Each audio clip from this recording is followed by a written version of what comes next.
بسم اللہ الرحمن الرحیم الحمد للہ رب العالمین والصلاة والسلام على رسوله الكريم اما بعد عن عبد الله بن عمرو بن العاص رضي الله عنهما عن النبي صلى الله عليه وسلم قال المسلم من سلم المسلمون من لسانه ويده والمهاجر من هجر ما نهى الله عنه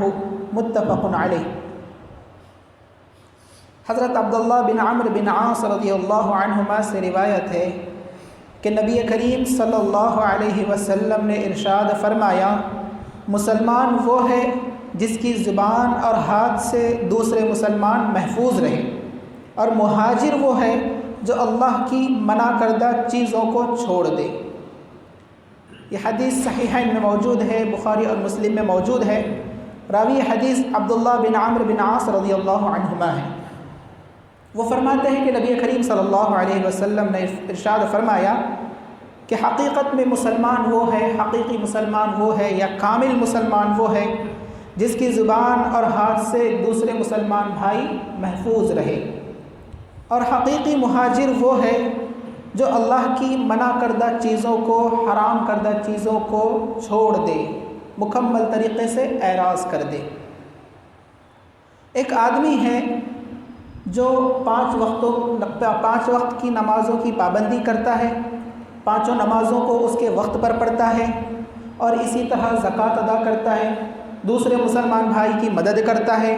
بیت اللہ کے اس نے کئی حج کیے ہیں، کئی عمرے اس نے کیے ہیں، لیکن ان تمام بھلائیوں اور ان تمام خیر کے باوجود اس کی زبان اس کے کنٹرول میں نہیں ہے،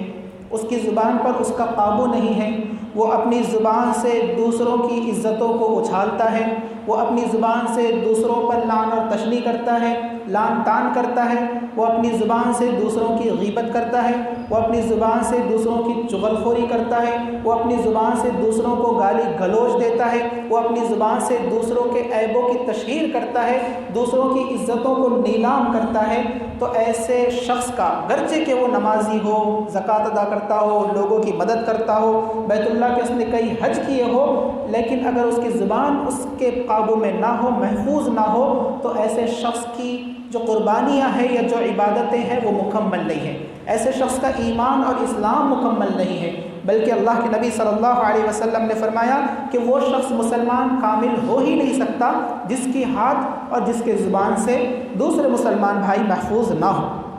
کیونکہ اللہ کے نبی صلی اللہ علیہ وسلم نے ایک مومن اور ایک مسلمان کی یہ صفت بتلائی ہے کہ مومن کیسا ہوتا ہے۔ اللہ کے نبی صلی اللہ علیہ وسلم نے فرمایا لیس المؤمن بالطعان ولا اللعان ولا الفاحش ولا البذیء، کہ مسلمان اور مومن تو وہ ہوتا ہے جو کبھی اپنی زبان سے لعن طعن نہیں کرتا، کبھی اپنی زبان سے فحش گوئی نہیں کرتا، بے حیائی والی باتیں نہیں کرتا، اور کبھی اپنی زبان سے بیکار کی باتیں نہیں کرتا۔ تو گویا کہ مسلمان اور مومن اپنی زبان کو اپنے قابو میں رکھتا ہے، اپنی زبان کو تمام گناہوں سے، تمام معصیتوں سے اور تمام برائیوں سے محفوظ رکھتا ہے، وہ حقیقی مومن ہے۔ اور اسی طرح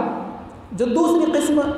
تکلیف پہنچانے کی، وہ اللہ کے نبی صلی اللہ علیہ وسلم نے فرمایا کہ دوسرے مسلمان بھائی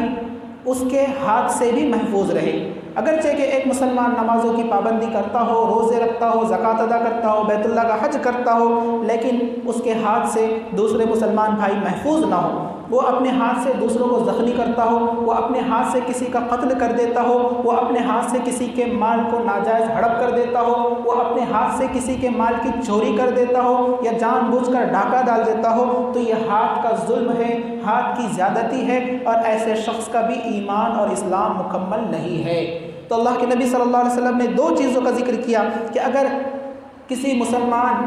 بھائی کے ہاتھ اور زبان سے دوسرا مسلمان بھائی محفوظ نہ ہو تو وہ حقیقی مسلمان نہیں ہو سکتا، وہ کامل مسلمان نہیں ہو سکتا۔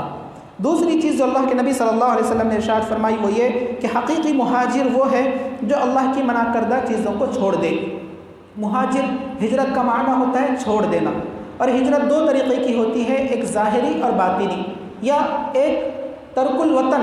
اپنے وطن کو چھوڑ دینا، دوسرے وطن کی طرف منتقل ہو جانا، یعنی کفر کے ملک سے یا کفر کے جگہ سے، کفر کے شہر سے اسلام کے شہر یا اسلامی ملک میں چلا جانا، اسے ہجرت کہا جاتا ہے۔ کیوں؟ کیونکہ جب ظلم اور زیادتی مسلمانوں پر بہت زیادہ ہو جائے، مسلمانوں کو ان کی عبادتیں نہ کرنے دی جائے، مسلمانوں پر بہت زیادہ زور اور زبردستی ہو جائے، تو ایسی حالت میں اللہ تبارک و تعالیٰ نے حکم دیا ہے کہ وہ اس کفر والے شہر کو چھوڑ کر، کفر والے ملک کو چھوڑ کر، دار کفر کو چھوڑ کر اسلامی ملک میں چلے جائے۔ اسی کو ہجرت کہا جاتا ہے، جو کہ پہلی قسم ہے اپنے وطن کو چھوڑ دینا۔ جیسا کہ اللہ کے نبی صلی اللہ علیہ وسلم اور صحابہ کرام پر جب مکہ میں ظلم و زیادتی بہت زیادہ ہو گئی، آپ کو عبادتوں سے روکا جا رہا تھا اور آپ کو طرح طرح کے ظلم سے دوچار کیا جا رہا تھا، تب اللہ تبارک و تعالیٰ نے مکہ چھوڑ کر مدینے کی طرف ہجرت کرنے کا آپ کو حکم دیا ہے۔ اور دوسری ہجرت جو ہوتی ہے وہ ہوتی ہے گناہوں کو چھوڑ کر نیکیوں کی طرف بڑھنا، اپنے جتنے بھی گناہ ہوئے ہیں ان تمام سے ہجرت کر کے نیکیوں کی طرف لوٹ جانا۔ تو اللہ کے نبی صلی اللہ علیہ وسلم نے فرمایا کہ حقیقی مہاجر وہ ہے جو اللہ کی منع کردہ چیزوں کو چھوڑ دے، کیونکہ ہجرت جب انسان کرتا ہے تو اللہ کی رضا کے لیے کرتا ہے، اپنے گھر والوں کو، اپنے رشتہ داروں کو، اپنے مال کو، اپنی دولت کو، اپنے کاروبار کو وہ اس لیے چھوڑتا ہے تاکہ میں دار اسلام میں، اسلامی ملک میں جاؤں اور اللہ کی رضا کے لیے وہاں پر اللہ کی عبادتیں کروں، اللہ کی منع کردہ چیزوں کو چھوڑ دوں۔ لیکن ہجرت کرنے کے بعد اگر کوئی شخص اللہ کی منع کردہ چیزوں سے احتیاط نہیں برت رہا، حرام کاموں میں ملوث ہو جا رہا، اللہ کی نافرمانی کر رہا ہے، تو ایسی ہجرت کا کوئی فائدہ نہیں ہے، بلکہ یہ ہجرت نہیں بلکہ مذاق ہے۔ تو اللہ کے نبی صلی اللہ علیہ وسلم نے فرمایا کہ حقیقی مہاجر کون ہے، حقیقی ہجرت کرنے والا کون ہے؟ جو اللہ کی منع کردہ چیزوں کو چھوڑ دے، اللہ کے محرمات سے اجتناب کرے اور اللہ کی اطاعت کرے۔ خلاصہ کلام اس حدیث میں 3 باتیں بیان کی گئی ہے۔ پہلی چیز گناہوں کو چھوڑنے پر ابھارا گیا ہے اور اللہ کے اوامر اور احکام پر عمل کرنے پر ابھارا گیا ہے۔ دوسری چیز